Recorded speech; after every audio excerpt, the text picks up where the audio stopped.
Assalamualaikum warahmatullahi wabarakatuh.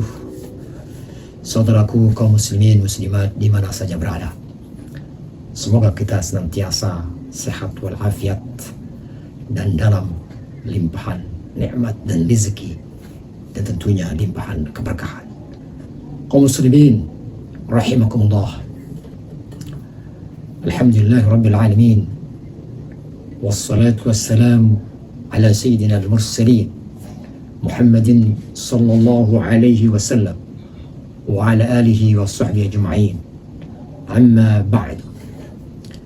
Kaum muslimin, berjumpa lagi dengan Rahmat Lombok Channel. Pada kali ini kita akan bahas tentang satu subjek, yaitu ruh, atau jamaknya adalah arwah, yang pada saat ini menjadi subjek yang umum, fenomenal, menjadi pembicaraan di majlis-majlis ta'lim, di pengajian-pengajian oleh para asazis, masayih, dan ulama-ulama besar yang ada di negeri ini, kaum muslimin rahimakumullah. Namun izin mengingatkan kita semua, karena ruh adalah masuk wilayah ghaibiyah, masuk wilayah hal-hal yang gaib, wilayah Allah subhanahu wa ta'ala, wilayah kuasa Allah subhanahu wa ta'ala, wilayah ilmu Allah subhanahu wa ta'ala. Maka membutuhkan kehati-hatian untuk berbicara tentang ruh ini. Berbicaralah kita secukupnya yang dibutuhkan, dan tentu berdasarkan informasi dari Al-Quran dan As-Sunnah. Kaum muslimin rahimakumullah, mari kita dengarkan firman Allah subhanahu wa ta'ala dalam surat Al-Isra ayat 85. Allah subhanahu wa ta'ala berfirman, qala ta'ala wa yas'alunaka 'anir ruh qul ar-ruhu min amri rabbi wa ma utitum minal ilmi illa qalila. Hai Muhammad, bahwa mereka bertanya kepadamu tentang ruh, qul ar-ruhu min amri rabbi, maka katakanlah hai Muhammad bahwa soal roh ini adalah urusan Tuhanku. Wa ma utitu minal ilmi illa qalil, dan aku sedikit diberikan tentang ilmu itu. Kaum muslimin rahimakumullah, ada dua hal yang menjadi poin dari pernyataan Rasulullah sallallahu alaihi wasallam ini. Yang pertama, itu adalah sebagai bukti bahwa kebenaran Rasulullah sebagai seorang nabi yang mengetahui batas wilayah kemampuannya terkait dengan roh ini. Jadi benar adanya, Rasulullah tidak mengetahui secara rinci.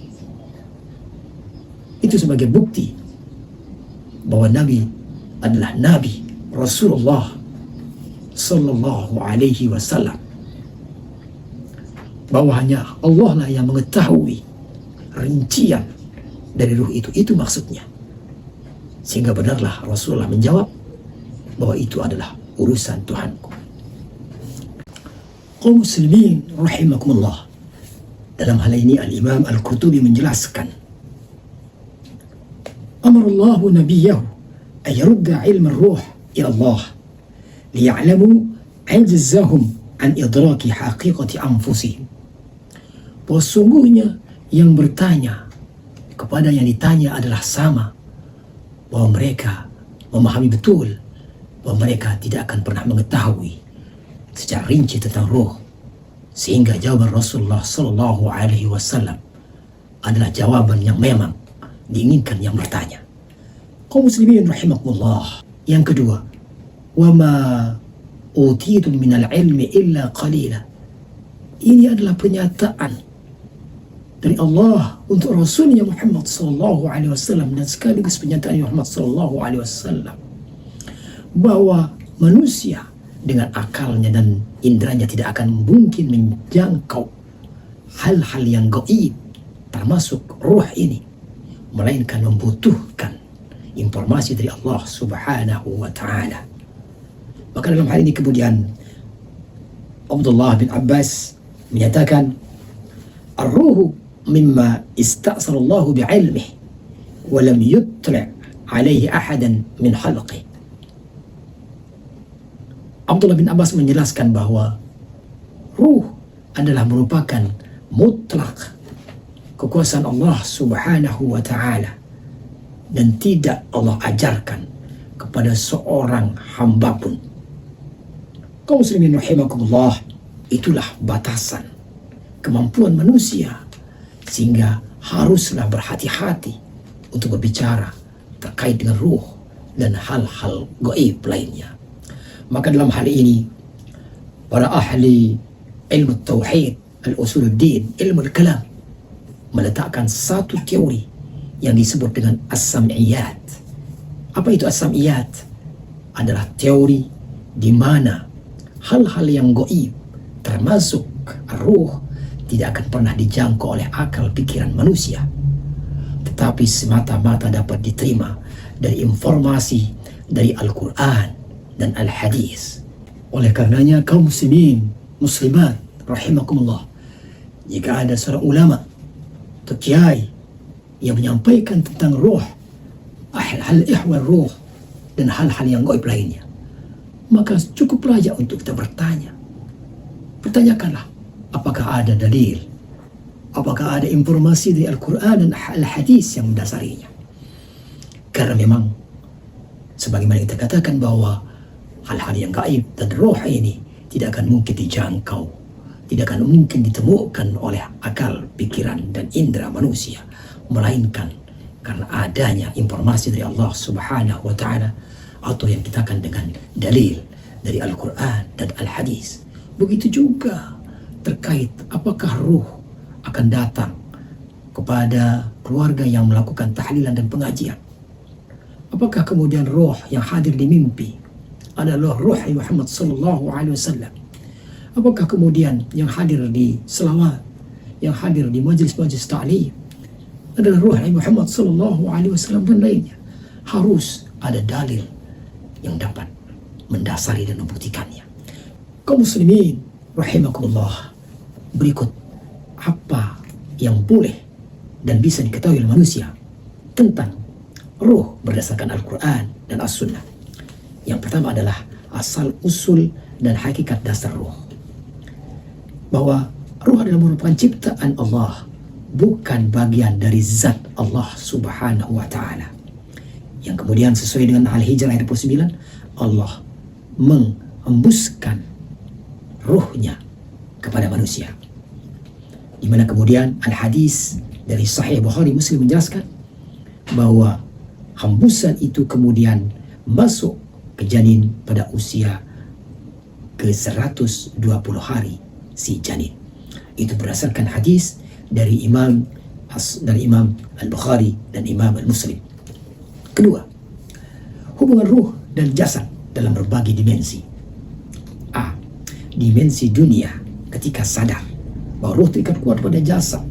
Jasad adalah pengendali utama, sedangkan ruh yang merasakan dampaknya. B.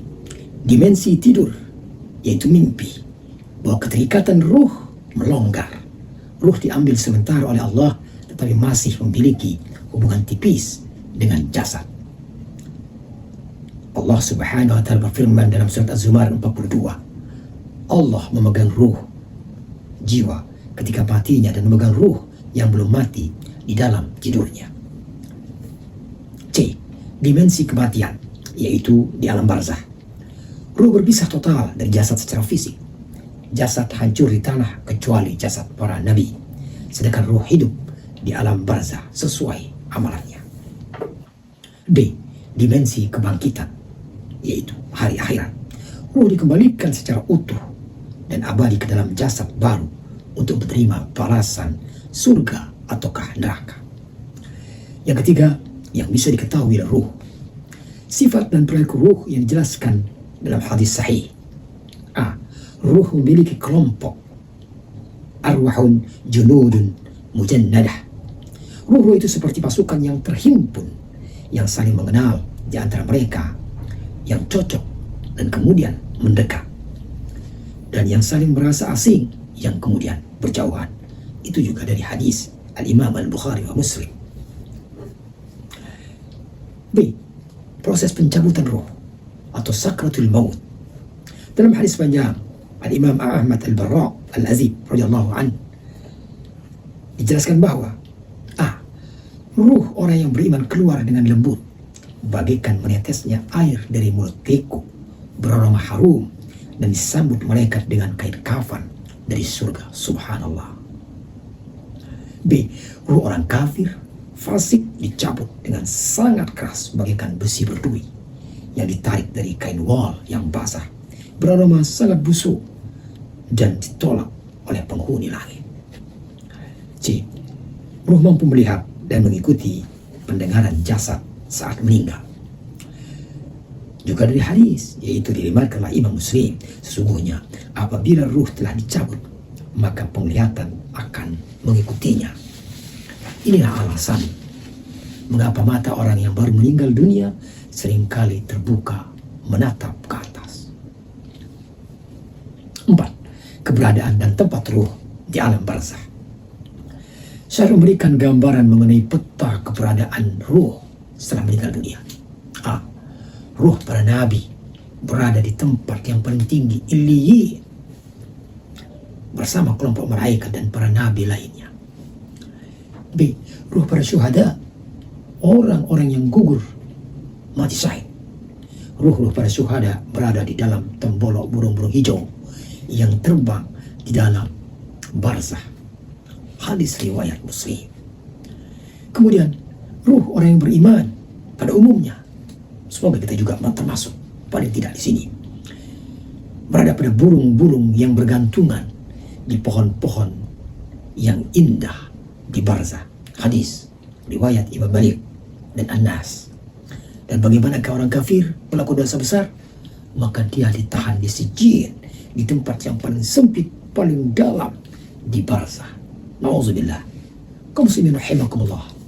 Demikianlah pembicaraan kita terkait dengan ruh ini.